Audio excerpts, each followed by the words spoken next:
vous aurez besoin de fil de coton, de la teinte de votre choix, de masking tape, de cure-dent et éventuellement d'une plume. Donc dans un premier temps, vous allez couper 6 morceaux de fil de coton d'une longueur d'environ 30 cm. Vous allez prendre un des fils de coton, le plier en deux et passer cette partie derrière le cure-dent. Et vous allez venir enfiler les deux pans du morceau de cordelette à l'intérieur de la boucle qui est formée.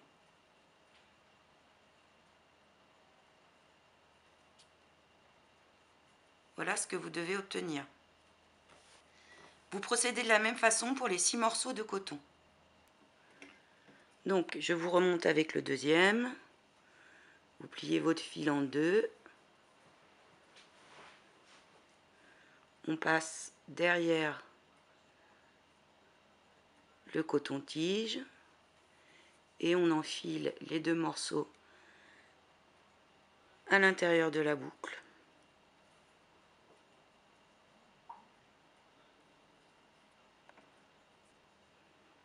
Donc vous devez obtenir ceci et le faire pour les 6 morceaux.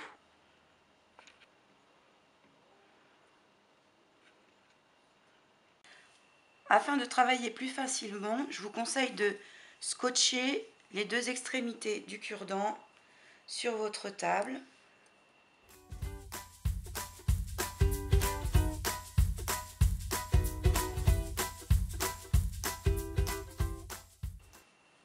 Une fois que vous avez fixé votre cure-dent, on va s'occuper des deux premiers fils. Donc pour faire plus simple, on va appeler ça des groupes. Donc vous avez un groupe de 2 fils, 2, 3, 4, 5, 6 groupes.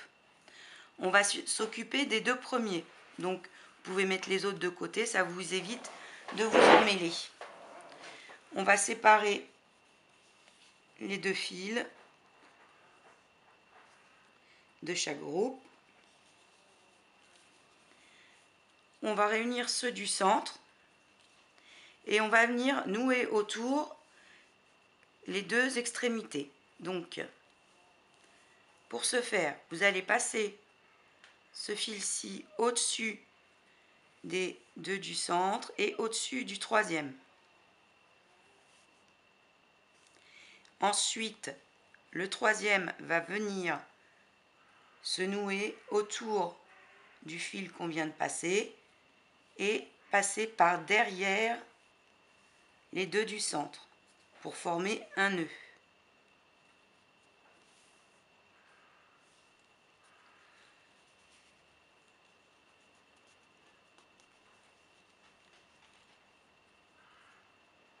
Comme ceci. Et on le refait une deuxième fois. Donc notre fil de gauche passe au-dessus. On laisse. Je mets le doigt ici afin que ça fasse une boucle pour que ça soit plus simple après. Mais notre fil de gauche passe au-dessus des trois.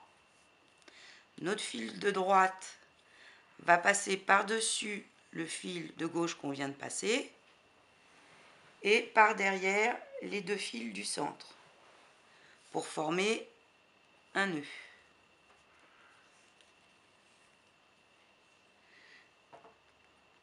Donc si vous avez compris ce système, après c'est toujours la même chose. Ensuite, on va prendre les deux prochains groupes, c'est-à-dire les 4 prochains fils, et refaire la même chose. On sépare les fils, on garde ceux du milieu, celui de gauche vient par-dessus les trois, celui de droite par-dessus celui qui vient d'être passé et par-dessous les fils du centre.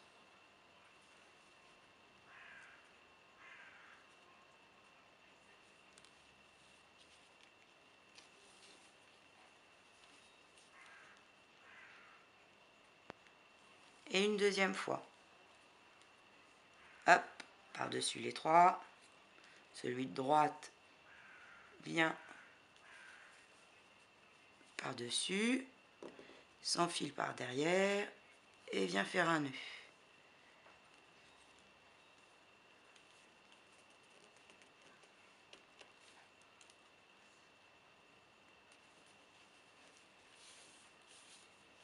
On va faire la même chose avec les derniers. On sépare les fils.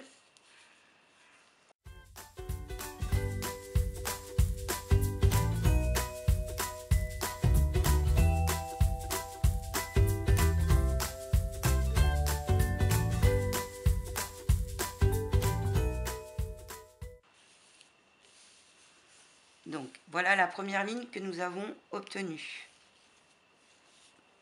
Pour la seconde ligne, on va mettre de côté les deux premiers fils. Et on va reformer des groupes de 4, c'est-à-dire 2 de ce nœud-ci, 2 de celui-là, puis de l'autre côté 2 de ce nœud-ci, les deux le plus à gauche du dernier, et les deux fils de l'extrémité, on les met de côté également. Dans cette ligne-là, il n'y aura que 2 nœuds. Donc après, on procède de la même façon. Donc, on met nos fils comme il faut pour bien se repérer. Celui de gauche passe au-dessus, celui de droite au-dessus, celui qui convient de passer, puis en dessous les deux fils qui sont maintenant au milieu, et on forme le nœud. Une deuxième fois.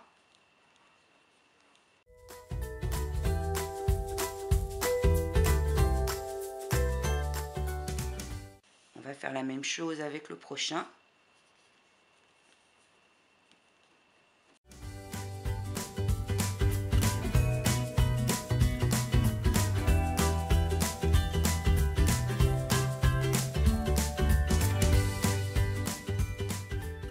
Notre deuxième ligne est terminée.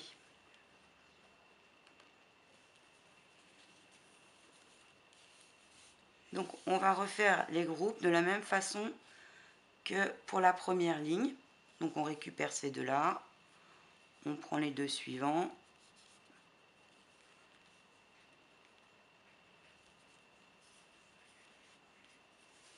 voilà.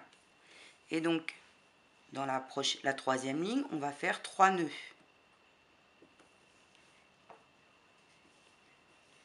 Toujours de la même façon.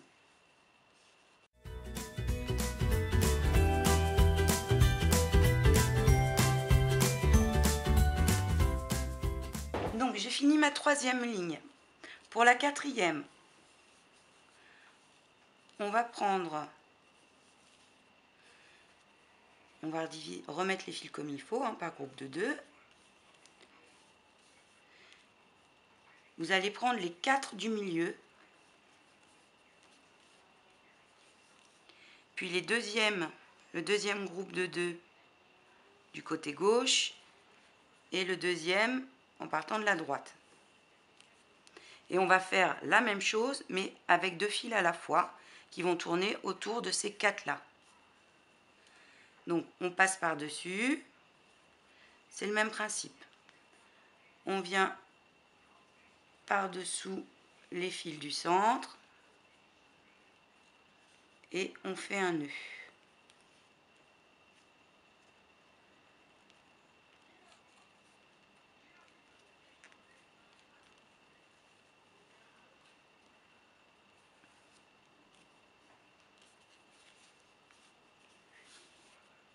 Donc là, on va faire qu'un nœud.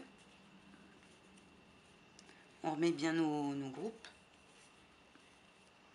Et on va repartir de ce côté-ci. Séparer les fils. Prendre les deux du milieu et venir passer celui-là au-dessus. Hop, celui-ci en dessous les 2 fils.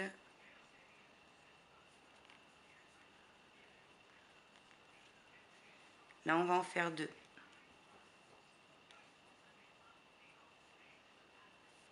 Donc plus on avance, plus ça se complique parce que les fils sont plus courts. Donc comme c'est tout petit, on a l'impression d'avoir des doigts immenses. Voilà.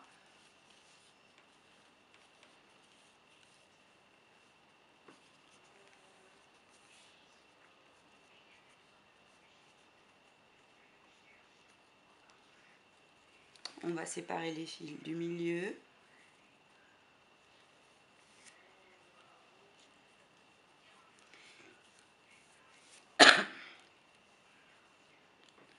Donc vous séparez les fils du milieu maintenant. Puis de ce côté-là, pareil. Et on va prendre les deux du côté droit. Et les deux du gauche des 4 qui étaient réunis au milieu. Et on va faire un nœud ici. Donc on réunit ceux qui sont le plus au centre. Et on fait notre nœud avec ceux de chaque côté.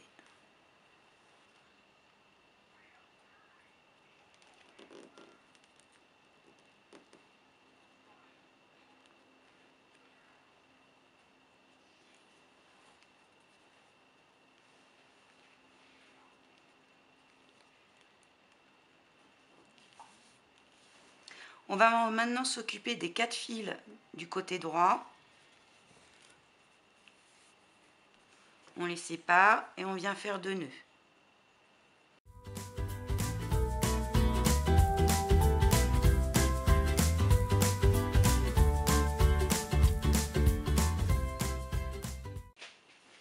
Ensuite, on fait la même chose avec les 2 fils qui sont le plus à gauche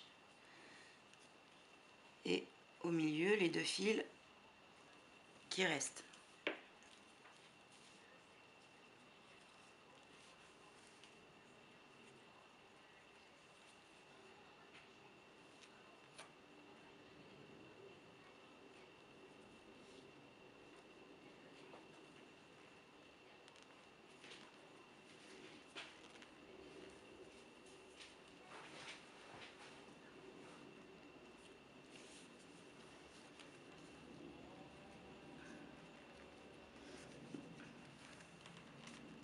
Donc comme de l'autre côté, ici vous faites qu'un seul nœud.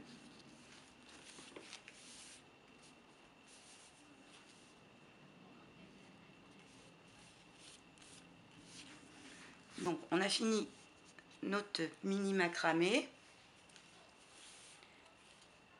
Ce qu'on va faire maintenant, c'est redécouper les fils. Alors soit vous décidez de le recouper droit, soit en V.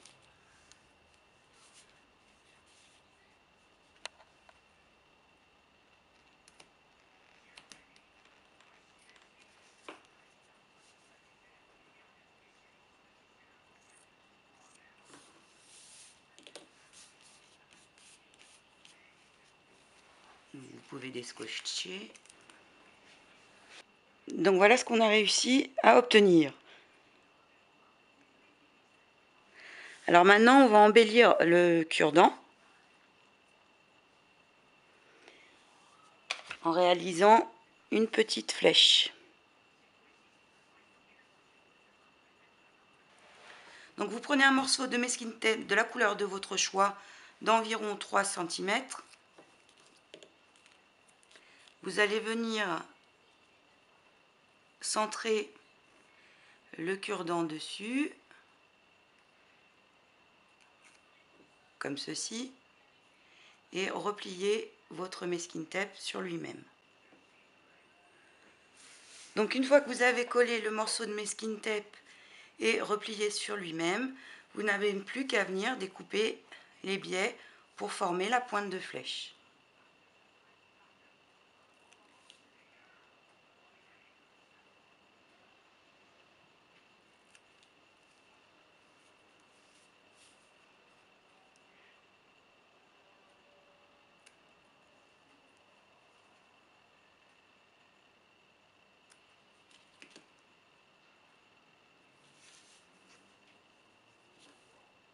comme ceci. Ensuite, même procédure pour la queue de la flèche, avec en option, si vous le souhaitez, découper un petit morceau de plume et mettre plus un morceau de plume que du masking tape. Je vais vous montrer avec le masking tape.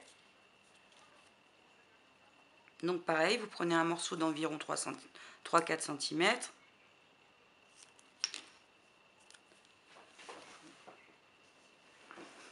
Vous le collez sur votre cure-dent de façon centrée et vous le repliez sur lui-même.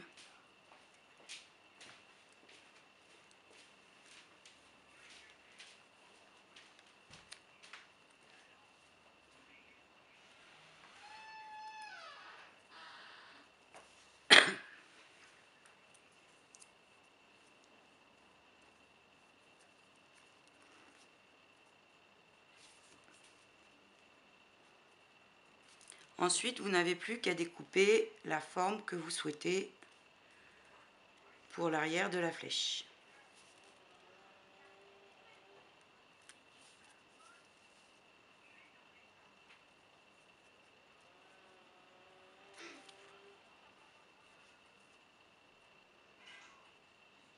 Donc elle est pour moi un peu large.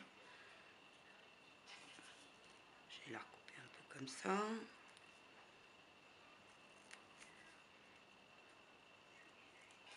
Puis vous pouvez la cranter, découper sur les côtés des petites fentes pour donner l'impression de plume.